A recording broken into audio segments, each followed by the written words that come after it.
gözümü açanda İlk düşüncem yine sen.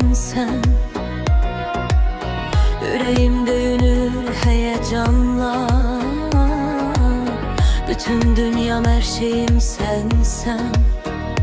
Gözlerim yolunu gözler, yüreğim seni aktarar.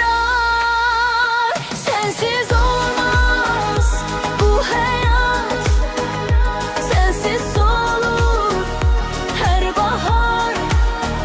Sen benim en büyük hayatım, sen benim ulduzum, ışığım. Sensiz olmaz, olmaz.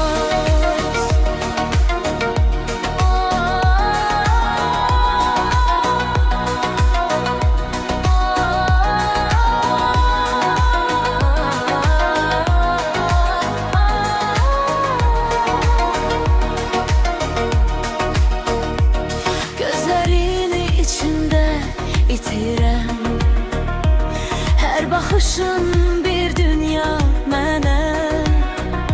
Yanında vaxt uçup gedir, sen geldin, nur oldun güneşe. Gözlerim yolunu gözler, yüreğim seni aktarar. Sensiz olmaz bu hayat, sensiz solur her bahar. Sen benim en büyük hayatım, sen benim ulduzum, ışığım. Sensiz olmaz. Dünya dönür, zaman geçir, ama